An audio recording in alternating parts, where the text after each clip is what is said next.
حقيقي بقى الصينية دي تستاهل تبقى ترند، حاجة كده ترطب على الواحد في الجو الحر ده. صينية البسبوسة بالمانجا حاجة كده تحفة.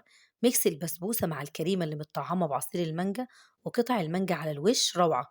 والله العيال ما صبروا واكمل تصويرها التصوير من جمالها وطعمها التحفة. تعالوا نشوف عملنا العظمة دي ازاي. بس يا ريت تدعموني بلايك علشان اللايك بيرفع الفيديو. نسمي الله ونصلي على الرسول صلى الله عليه وسلم ونشوف هنعمل الوصفة دي ازاي.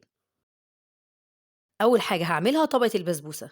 عندي كوبايتين دقيق بسبوسة 350 جرام، والكوباية اللي عايرت بيها الكوب المعياري ساعتها 250 مللي. هاحط على دقيق البسبوسة معلقتين كبار من جوز الهند الناعم، ودي خطوة اختياري، لو مش بتحبي جوز الهند استغني عنها. وربع معلقة صغيرة حاجة بسيطة خالص على طرف المعلقة بيكنج باودر، ورشة ملح، وهقلبهم على بعض. وهاحط على دقيق البسبوسة نص كوباية سمنة، وهابس الدقيق مع السمنة كويس جدا. وما تقلقيش احنا لسه ما حطيناش السوائل اللي تخلي البسبوسة تنشف. هتبسيها كويس جدا لحد ما تبقى عاملة زي حبات الرمل. وفي كسرونة هحط فيها نص كوباية لبن سخن، ونص كوباية سكر، ومعلقة كبيرة مليانة من عسل الكلوكوز. ولو مش متوافر عندك عسل كلوكوز استخدمي عسل أبيض أو عسل تقيل من بتاع الكنافة. وهقلب الخليط كويس جدا لحد ما السكر والعسل يدوبوا مع اللبن. ولو بتقلبي ولسه ما دابش حطيه على النار لمدة دقيقة واحدة بس، مش تسيبيه يغلي على النار عشان اللبن ما يتبخرش. هي دقيقة واحدة بس عشان تساعد إن السكر يدوب. ده شكله بعد ما السكر والعسل امتزجوا مع الحليب. هضيفه على خليط السميد والسمنة. أهم حاجة ما يكونش سخن، يكون عامل زي دمعة العين، علشان لو سخن هينشف معاكي البسبوسة، ودي خطوة مهمة جدا في نجاح البسبوسة. وهبتدي أقلب المكونات مع بعض. والخطوة دي يا جماعة مهمة برضو في نجاح البسبوسة، إن إحنا لما نحط السوائل ما نقلبش كتير. يا دوبك هقلب تقلبتين الدقيق يختفي ويمتزج بالسوائل يبقى كده تمام. وهتحطي خليط البسبوسة في صينية مدهونة بالسمنة، هيتفرد معاكي بكل سهولة.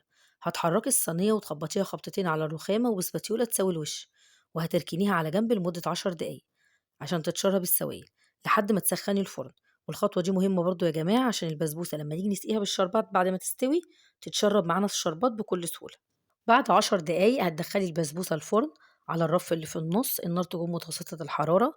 أول ما تلاقي الحروف بتاعة الصينية اتلونت كده واحمرت هتشغلي الشواية، هتاخد معاكي في الفرن من 30 ل 40 دقيقة وعلى حسب الفرن بتاعك.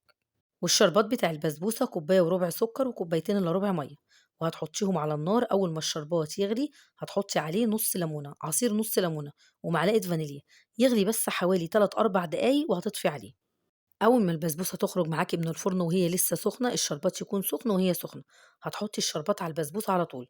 شايفين يا جماعة الشربات بالبسبوسة بتتشربوا بسرعة إزاي؟ أول ما تحطّي الشربات على البسبوسة وتلاقيها اتشربت كده على طول، اعرفي إن كده البسبوسة بتاعتِك ناجحة وتمام. أغطّيها على طول واسيبها حوالي 10 دقايق عشان تتشرب العسل كويس. وبعد 10 دقايق هاشيل الغطا من عليها واسيبها تبرد خالص لحد ما أكمّل بقية الخطوات. عندي نُص كوباية مَيّة مغلية هاحط عليها كيس جيلي مانجا وأقلّبه وأركنه على جنب أسيبه يبرد. وفي بولة هاحط فيها نص كوباية كريم شانتيه، وربع كوباية باستري كريم، وكوباية عصير مانجا. وهخفق الكريمة لحد ما تهيش وحجمها يتضاعف. الكريمة هتبقى متطعمة بالمانجا وطعمها حلو جدا، مش مجرد ان احنا بناكل قطع مانجا على الوش وخلاص. لا، الكريمة كمان هتبقى متطعمة بالمانجا وطعمها حلو جدا. وهخفق الكريمة لحد ما توصل للشكل والقوام ده. حطيت عليها حوالي كمان نص كوباية عصير مانجا ونص كوباية ماء مثلج. هاحط الكريمة في كيس حلواني وهاوزعها على البسبوسة زي ما انتوا شايفين. أهم حاجة البسبوسة تكون بردت خالص عشان الكريمة ما تسيحش. وهوزعها واسوي سطح الكريمة بالشكل ده. والجيلي سيبته يبرد خالص بقى بدرجة حرارة المطبخ. هعزز النكهة بتاعته واحط عليه شوية عصير مانجا واقلبه. ودي مانجا نعومي قشرتها وقطعتها مكعبات وهحطها على الوش بالشكل ده. ودي كده هتكون آخر طبقة. وهحط عليها الجيلي، وهحطها في التلاجة حوالي ساعتين عشان الجيلي يتماسك. عاوزة أقول لكم يا جماعة والله طعمها تحفة.